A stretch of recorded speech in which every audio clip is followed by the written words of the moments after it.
नमस्कार दोस्तों, अभी मेरी मौजूदगी उसी मैदान पर है जिस मैदान पर 25 फरवरी को महागठबंधन की महारैली आयोजित होने वाली है। अभी आप मेरे पीछे देखिए, मैं आपको दिखाना चाहूँगा, वो सामने देखिए कि क्रेन लगा हुआ है। ठीक उसी जगह पर पुराना स्टेज हुआ करता था। मैं वो वीडियो आपको दिखाता हूँ।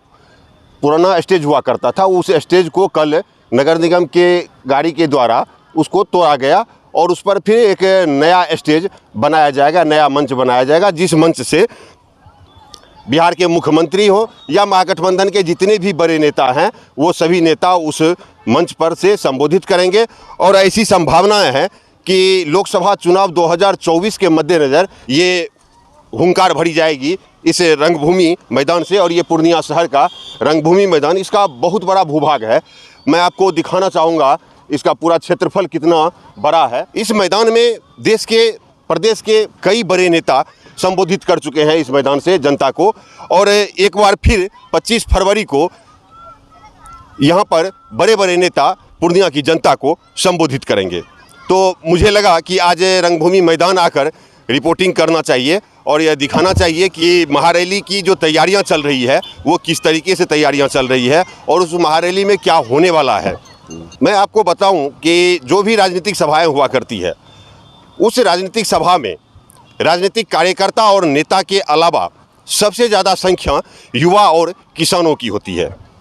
और वो युवा और किसान, ऐसी संभावनाएं है कि ये रंगभूमि मैदान 25 फरवरी को भर सकता है, क्योंकि जिस तरीके से महागठबंधन के नेताओं और कार्यकर्ताओं के द्वारा जो आयोजन किया गया है और जिस तरीके से तैयारियां की जा रही है, उस तैयारियों को देखते हुए ऐसा प्रतीत होता है कि 25 फरवरी को ये मैदान भीड़ से खचाखच भरा रहेगा। लेकिन कुछ सवाल है। पूर्णिया की जनताओं के सामने जो समस्या है और सीमांचल की जनता के सामने जो समस्या है, उन समस्याओं को मैं इसी मंच से आपको बता पाऊँ और ऐसा उम्मीद है कि वो समस्याएं आने वाले वक्त में दूर भी किया जा सके, इसके लिए प्रयास करें महागठबंधन के नेता इस रंगभूमि मैदान से। मैं आपको बताऊं कि जो किसान यहाँ पर उस दिन आएंगे, 25 फरवरी को आएंगे, उस किसान के साथ ये परेशानी है कि जब वो बीज खरीदने जाते हैं तो उन्हें बीज नकली मिलता है। जब उन्हें खाद की आवश्यकता होती है तब उन्हें खाद ब्लैक से खरीदना पड़ता है, यानी ऊंचे दामों में खरीदना पड़ता है। उसके बाद जब उसका फसल तैयार होता है तो वो फसल बेचने के लिए भी उसे पैक्स में उसका फसल नहीं लिया जाता है, जब वो बाज़ार में, खुले बाज़ार में अपना फसल बेच पाते हैं। ये किसानों की समस्याएं हैं। और अब मैं आपको युवाओं की समस्याओं पर थोड़ा सा ध्यान आकृष्ट कराता हूँ। बिहार के मुख्यमंत्री नीतीश कुमार ने पूर्णिया में यूनिवर्सिटी की स्थापना की, लेकिन उस यूनिवर्सिटी की क्या स्थिति है? वही युवा, जो युवा उस यूनिवर्सिटी में से 5 वर्षों में ग्रेजुएशन करके बाहर आए हैं, उसी युवा की ज़्यादा संख्या होगी इस मैदान में।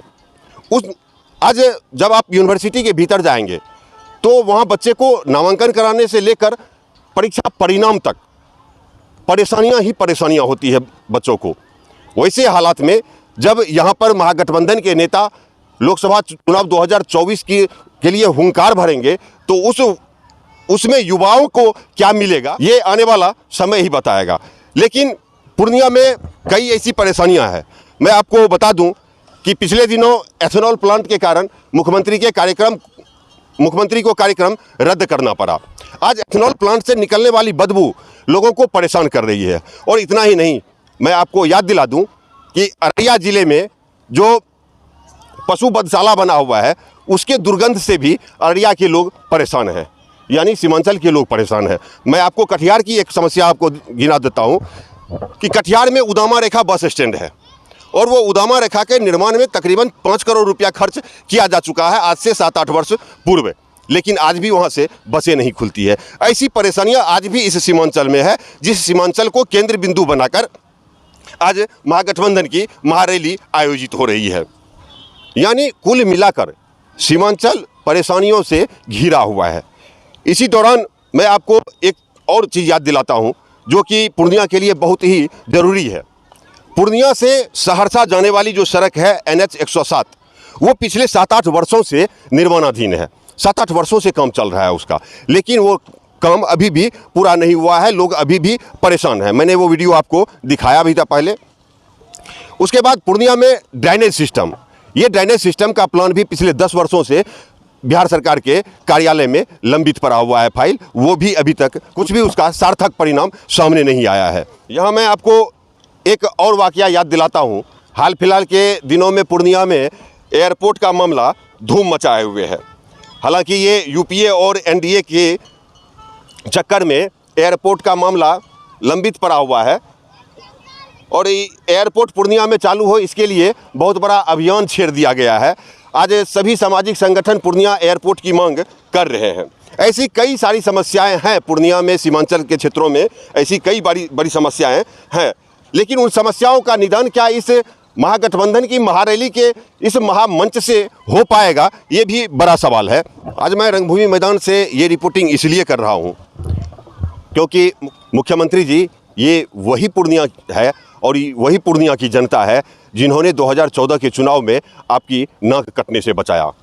पूर्णिया की जनता ने उस वक्त आपको सबसे ज़्यादा समर्थन दिया जिस वक्त पूरे देश में हर हर मोदी, घर घर मोदी के नारे लगाए जा रहे थे 2014 के चुनाव में। उस चुनाव में आपको इस पूर्णिया की जनता ने एक सीट से आपकी प्रतिष्ठा को बरकरार रखा था। आज उस पूर्णिया की जनता इतने परेशान है कि वो किसी को कह भी नहीं सकते हैं। हाल के 2 दिन पहले यानी आज 21 तारीख है और मैं 18 तारीख का एक घटना आपको याद दिला दूं कि 18 तारीख को बिशनपुर में, जिस बिशनपुर में आपका कार्यक्रम होने वाला था 10 फरवरी को, उसी बिशनपुर में 18 फरवरी की रात जहां आपका हेलीपैड बना था, उसी हेलीपैड की ज़मीन को अतिक्रमणकारियों ने अवैध रूप से कब्जा कर लिया था, जबकि वो रैयती ज़मीन है मौल बाबू की। हालांकि प्रशासन ने मुस्तैदी से काम लिया और वो अभी खाली करा दिया गया है। लेकिन सवाल उठता है कि सीमांचल के लोग आज भी परेशान क्यों हैं।